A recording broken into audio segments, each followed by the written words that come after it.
Coach, you'll be down in Miami this weekend, seeing kind of a good old friend in Chris Bergeron. What do you expect of the Red Hawks?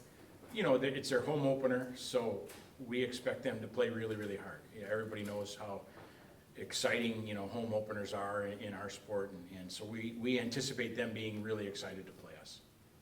And they've had, the last 3 games they've played struggled a little bit, so they're definitely hungry to get back in the win column. How do you prep for a team that's kind of has a little extra gumption going into home opener? Yeah, I think our focus will be on ourselves and just, we had the off week, so we've been focusing on things that we saw from our series with RPI and focusing on us trying to be the best version of ourselves, knowing that we're going to go down and face a team who's been on the road for 4 games. So they've had an opportunity to kind of review and reflect and look at things that they've done well or not done well over the course of their 4 games. So we're excited about the opportunity, but honestly, our main focus up to this point has been on ourselves. And we'll watch the little video just like they will of where we think maybe we can do some things and some things that we need to be aware of watching them. With all the transfers last year, you're bound to run into a couple of former players. Will Cullen will be on that team that you'll face Friday and Saturday. He had a couple assists early in the season. What do you expect out of him? Yeah, I mean, obviously we know very well what Will's capable of. He's an offensive defenseman and does a really good job on the power play. So we're aware of what Will brings to the table and the things that he's capable of doing. So we'll talk about that in our pre-scout meeting for sure.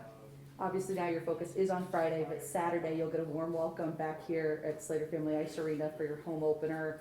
It's been a while since fans have been full packed in the stands. What are you most looking forward to have some of these guys experience that? Yeah, this is a home and home series is something historically we'll do non-conference. We didn't have the opportunity to do that a bunch last year, and like you said, especially with fans. So some of our guys are sophomores now and have never really experienced Slater Family Arena at its best, and so we're excited about the opportunity to have a big crowd in here and an opponent that people certainly are familiar with. The Miami Bowling Green rivalry goes back to the CCHA days, and so we're excited about that opportunity. I think it'll be great.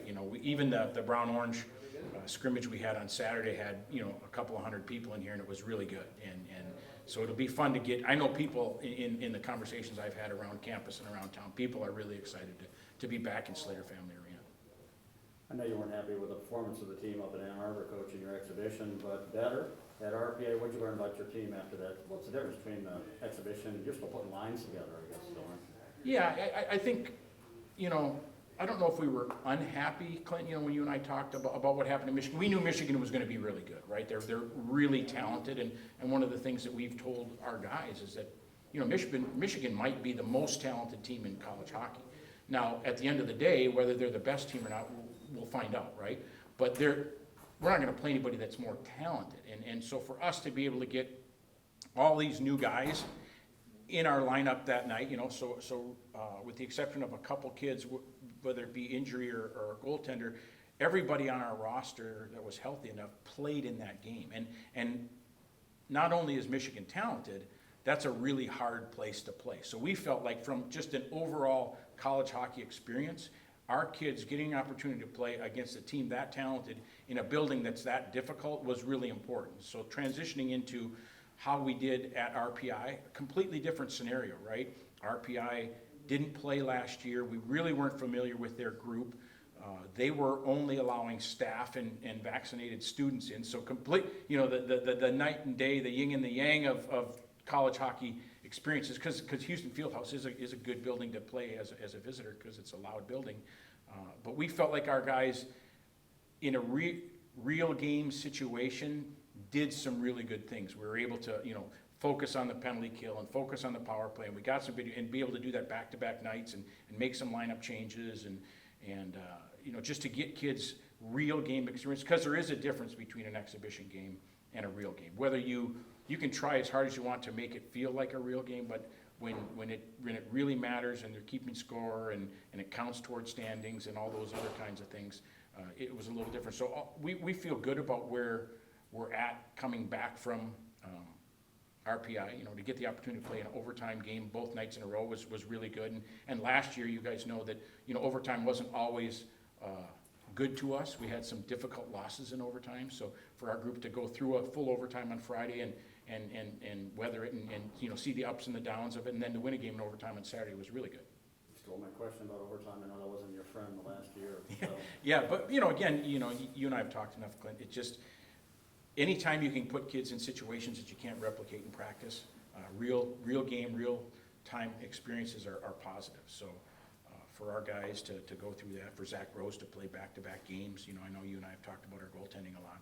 For Zach to play back-to-back games for the first time in his career was really important. And then we got a bunch of new guys in, you know, Friday to Saturday, and it was really positive. Surprised about the success that Nathan Burke had last week? Not really.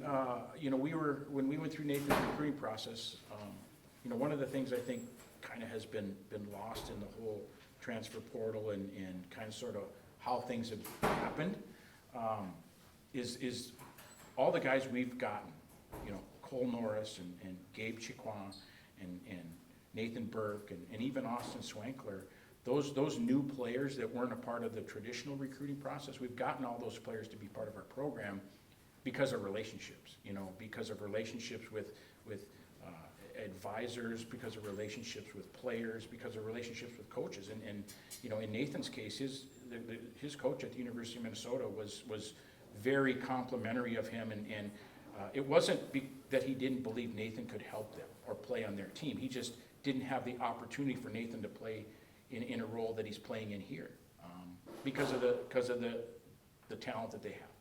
And so Nathan coming here, I think, was huge for him in terms of just being able to kind of sort of be himself and come to the rink with a little bit different attitude every day. And we've really seen Nathan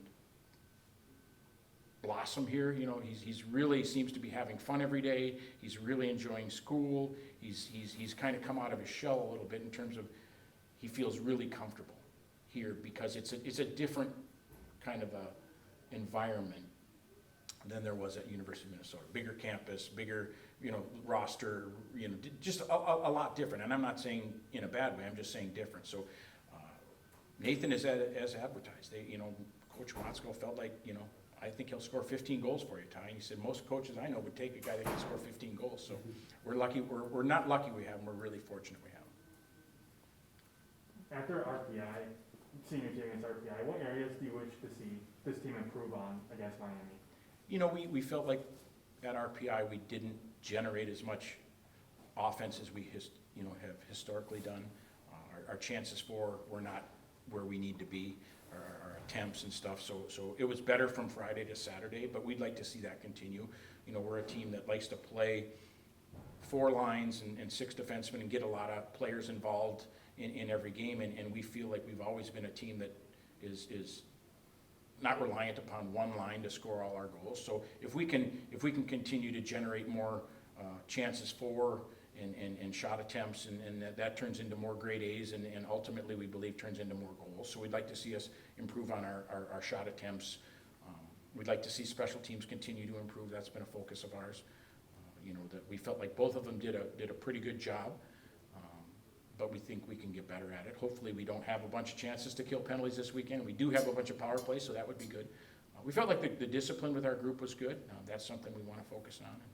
But I would say from an offensive perspective, just creating more offensive opportunities would be something that we've been focused on the last 10 days.